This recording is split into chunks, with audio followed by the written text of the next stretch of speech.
Chapter 7 The Golden Room.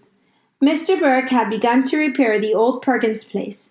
After Christmas, Mrs. Burke was right in the middle of writing a book, so she wasn't available to help, which left Leslie the jobs of hunting and fetching. For all his smartness with politics and music, Mr. Burke was inclined to be absent-minded. He would put down the hammer to pick up the how-to book and then lose the hammer between there and the project he was working on. Leslie was good at finding things for him, and he liked her company as well. When she came home from school and on the weekends he wanted her around, Leslie explained all of this to Jess. Jess tried going to Terabithia alone, but it was no good. It needed Leslie to make the magic. He was afraid he would destroy everything by trying to force the magic on his own, when it was plain that the magic was reluctant to come for him. If he went home, either his mother was after him to do some chores or Maybelle wanted him to play Barbie. Lord, he wished a million times he never helped buy that stupid doll. He'd no more than lie down on the floor to paint than Maybelle would be after him to put an arm back on or snap up a dress. Joyce-Ann was worse. She got a devilish delight out of sitting smack down on his rump when he was stretched out working. If he yelled at her to get the heck off him, she'd stick her index finger in the corner of her mouth and holler, which would, of course, crank up his mother. "Jess Oliver, you leave that baby alone. What you mean lying there in the middle of the floor doing nothing anyways? Didn't I tell you I couldn't cook supper before you chop wood for the stove?" Sometimes he would sneak down to the old Perkins place to find Prince Terrian crying on the porch where Mr. Burke had exiled him. You couldn't blame the man. No one could get anything done with that animal grabbing his hand or jumping up to lick his face. He'd take P.T. for a romp in the Burke's upper field. If it was a mild day, Miss Bessie would be mooing nervously from across the fence. She couldn't seem to get used to yipping and snapping. She couldn't seem to get used to the yipping and snapping. Or maybe it was the time of year, the last dregs of winter, spoiling the taste of everything. Nobody, human or animal, seemed happy. Except for Leslie. She was crazy about fixing up the broken-down old wreck of a house. She loved being needed by her father. Half the time they were supposed to be working, they were just yakking away. She was learning. She related glowingly at recess to understand her father. It had never occurred to Jess that parents were meant to be understood any more than the safe at the Millsburg's First National was sitting around begging him to crack it. Parents were what they were. It wasn't up to you to try to puzzle them out. There was something weird about a grown man wanting to be friends with his own child. He ought to have friends his own age and let her have hers. Jess' feelings about Leslie's father poked up like a canker sore. You keep biting it, and it gets bigger and worse instead of better. You spend a lot of time trying to keep your teeth away from it. Then sure as Christmas you forget the silly thing and chop right down on it. Lord, that man got in his way. It even poisoned what time he did have with Leslie. She'd be sitting there, bubbling away at recess, and it would be almost like the old times. Then, without warning, she'd say, "Bill thinks so and so." Chomp right down on the old sore. Finally, she noticed. It took her until February, and for a girl as smart as Leslie, that was a long, long time. "Why don't you like Bill?" "Who said I don't?" "Jess Aarons, how stupid do you think I am?" "Pretty stupid sometimes, but what he actually said was, 'What makes you think I don't like him?'" "Well, you never come to the house anymore. At first, I thought it was something I'd done, but it's not that. You still talk to me at school. Lots of times I see you in the field playing with P.T., but you don't even come near the door." "You're always busy." He was uncomfortably aware of how much he sounded like Brenda when he said this. "Well, for spaghetti sauce. You could offer to help, you know. It was like all the lights coming back on after electrical storm. Lord, who was the stupid one? Still, it took him a few days to feel comfortable around Leslie's father. Part of the problem was he didn't know what to call him. Hey, he'd say, and both Leslie and her father would turn around. Mr. Burke. I wish you'd call me Bill. Jess. Yeah, he fumbled around with the name for a couple more days, but it came more easily with practice. It also helped to know some things that Bill, for all his brains and books, didn't know. Jess found he was really useful to him, not enough just to be tolerated or set out on the porch like PT. You're amazing, Bill would say. Where did you learn that, Jess? Jess never quite knew how he knew things, so he just shrugged and let Bill and Leslie praise him to each other, though the work itself was praise enough. First, they ripped out the boards that covered the ancient fireplace, coming upon the rusty brick like prospectors upon the mother lode. Next, they got the old wallpaper off the living room wall, all 5 garnished layers of it. Sometimes, as they lovingly patched and painted, they listened to Bill's records or sang.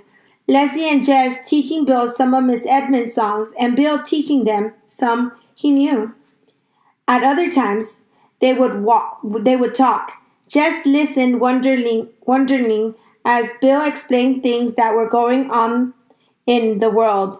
If Mama could hear him, she'd swear he was another Walter Cronkite instead of some hippie. All the Burkes were smart. Not smart, maybe, about fixing things or growing things, but as smart as in a way Jess had never known real-life people to be. Like one day, while they were working, Judy came down and read out loud to them, mostly poetry, and some of it in Italian, which, of course, Jess couldn't understand.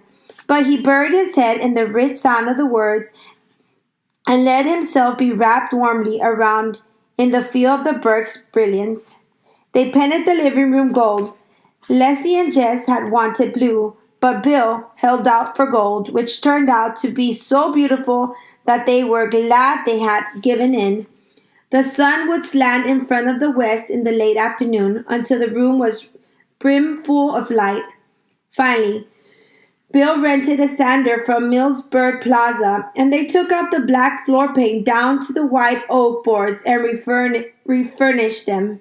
No rugs, Bill said. No, agreed Judy. It would be like putting a veil on the Mona Lisa. When Bill and the children had finished razor blading the last bits of paint off the windows and washed the panes, they called Judy down from her upstairs study to come and see. The 4 of them sat down on the floor and gazed around. It was gorgeous. Leslie gave a deep, satisfying sigh. I love this room, she said. Don't you feel the golden enchantment of it? It is worthy to be. Jess looked up in a sudden alarm. In a palace, relief. In such a mood, a person might even let a sworn secret slip, but she hadn't, not even to Bill and Judy, and he knew how she felt about her parents. She must have seen his anxiety because she winked at him across Bill and Judy, just as he sometimes winked at Mabel or over Joyce Ann's head. Terabithia was still just for the 2 of them.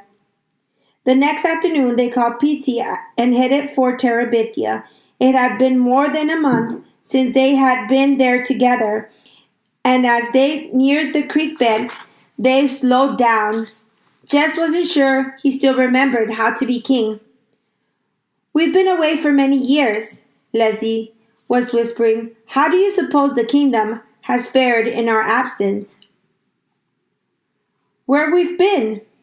Conquering the hostile savages on our northern border, she answered. But the lines of communication have been broken, and thus we do not have tidings of our beloved homeland for many a full moon. How was that for a regular queen talk? Just wish she could match it. You think anything bad has happened? We must have courage, my king. It may indeed be so. They swung silently across the creek bed. On the farther bank, Leslie picked up 2 sticks. "Thy sword, sire," she whispered. Jess nodded. They hunched down and crept towards the stronghold like police detectives on TV. "Hey, Queen, watch out! Behind you!" Leslie whirled and began to duel the imaginary foe. Then more came rushing upon them, and the shouts of the battle rang through Terabithia. The Garden of the Realm raced about in happy puppy circles, too, young as yet to comprehend the dangers that surrounded them all. They have sounded the retreat," the brave queen cried. "Yay! Drive them out utterly, so they may never return and prey upon our people. Out you go! Out! Out!" All the way to the creek bed, they forced the enemy back, sweating under their winter jackets. At last, Terabithia is free once more. The king sat down on a log and wiped his face, but the queen did not let him rest long. "Sir, we must go at once to the Grove of the Pines and give thanks for our victory." Jess followed her into the grove where they stood silently in the dim light. "Who do we thank?" he whispered. The question flickered across her face. "Oh, God," she began. She was more at home with magic than religion. "Oh, spirits of the grove, thy right arm has given us the victory." He couldn't remember where he'd heard that one, but it seemed to fit. Leslie gave him a look of approval. She took up the words. "Now grant protection to Terabithia, to all its people, and to us, its rulers." "Aru!" Jess tried hard not to smile. "And to its puppy dog. And to Prince Terry and its guardian and jester. Amen." Amen.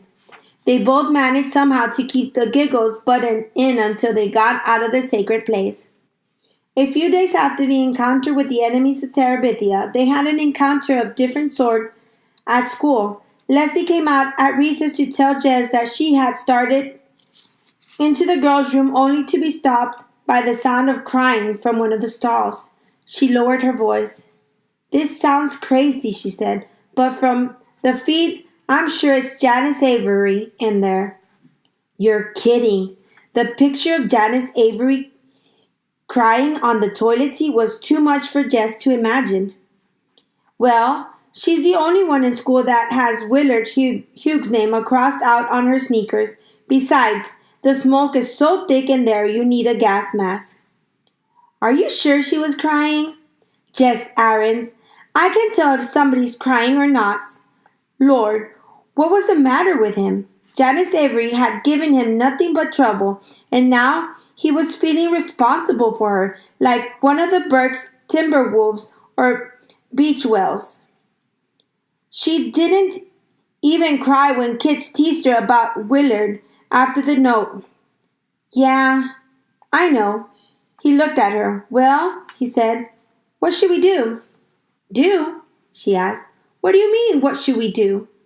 How could he explain it to her? "Leslie, if she was an animal predator, we'd be obligated to try to help her." Leslie gave him a funny look. "Well, you're the one who's always telling me I gotta care," he said. "But Janice Avery? If she's crying, there gotta be something really wrong." "Well, what are you planning to do?" He flushed. "I can't go in no girl's room." "Oh, I get it. You're going to send me into the shark's jaw. No thank you, Mr. Aarons." "Leslie, I swear I'd go in there if I could." He really thought he would too. "You ain't scared of her, are you, Leslie?" He didn't mean it in a daring way. He was just dumbfounded by the idea of Leslie being scared. She flashed her eyes at him and tossed her head back in the proud way she had. "Okay, I'm going in. But I want you to know, Jess Aarons, I think it's the dumbest idea you ever had in your life." He crept down the hall after her and hid behind the nearest alcove to the girl's room door. He ought at least to be there to catch her when Janice kicked her out. There was a quiet minute after the door swung shut behind Leslie. Then he heard Leslie saying something to Janice. Next, a string of cuss words which were too loud to be blurred by the closed door. This was followed by some loud sobbing, not Leslie's, thank the Lord, and some sobbing and talking mixed up, and the bell. He could he couldn't be caught staring at the door of the girls' room, but how could he leave?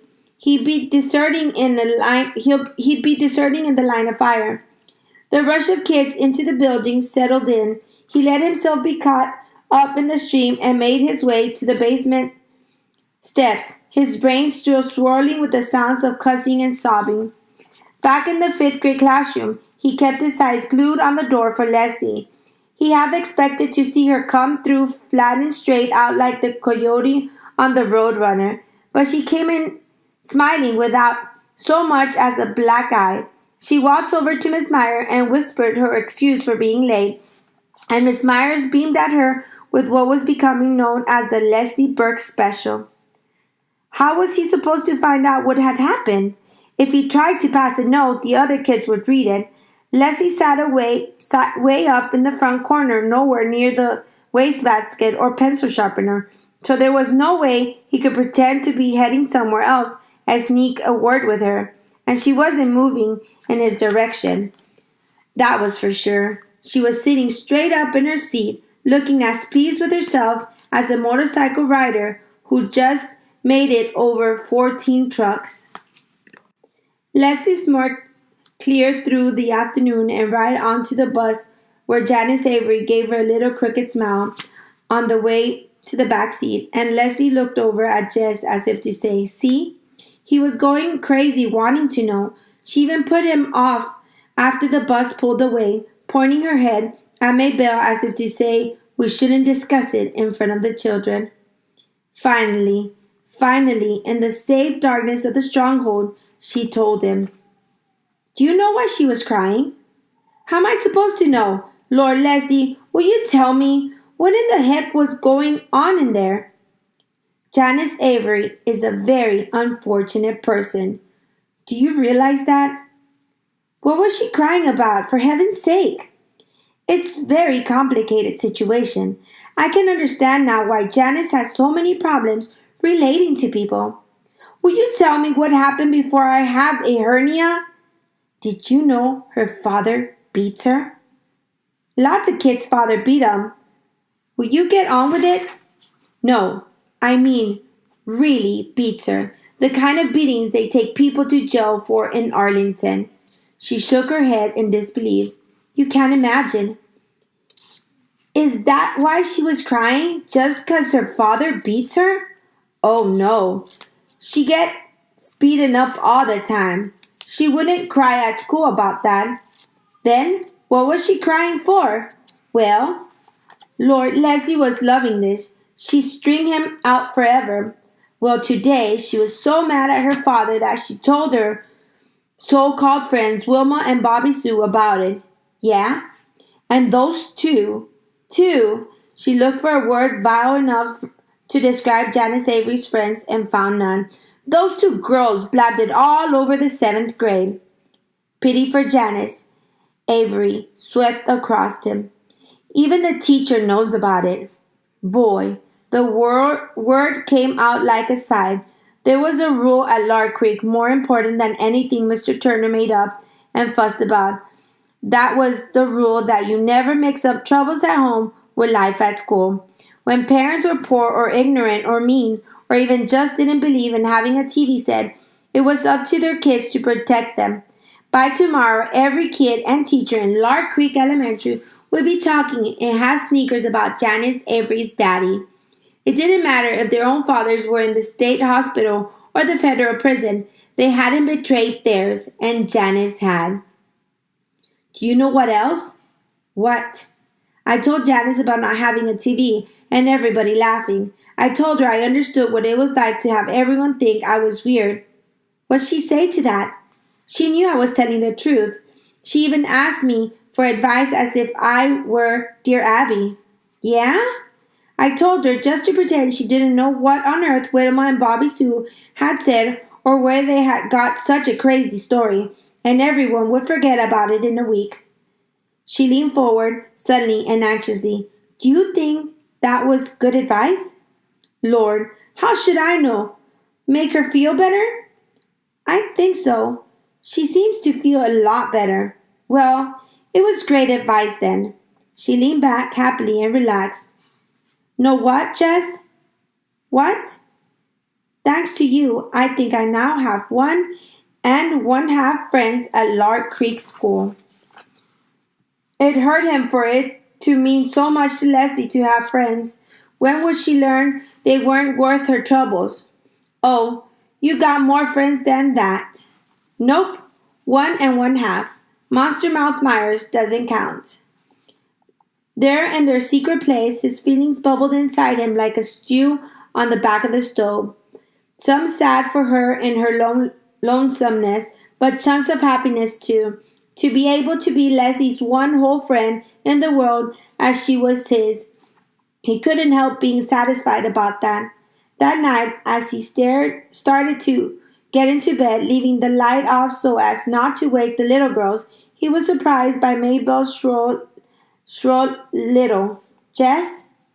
How come you still awake? Jess, I know where you and Leslie go to hide. What you mean? I followed y'all. He was at her bedside in one leap. You ain't supposed to follow me. How come? Her voice was sassy. He grabbed her shoulder and made her look him in the face. She blinked in the dim light like a startled chicken. You listen here, Mabel Aarons, he whispered fiercely. I catch you following me again. Your life ain't worth nothing. Okay. She slid back into bed. Boy, you're mean. I ought to tell Mama on you. Look, Mabel, you can't do that. You can't tell Mama about where me and Leslie go. She answered with a little sniffing around sound. He grabbed her shoulder again. He was desperate. I mean it, Mabel. You can't tell nobody nothing. He let her go.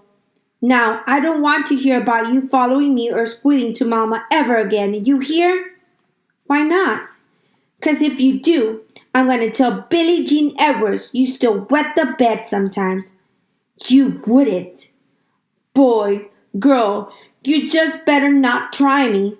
He made her swear on the Bible never to tell and never to follow, but still he laid awake a long time. How could he trust everything that mattered to him to a sassy 6-year-old? Sometimes it seemed to him that his life was delicate as a dandelion. One little puff from any direction and it was blown to bits.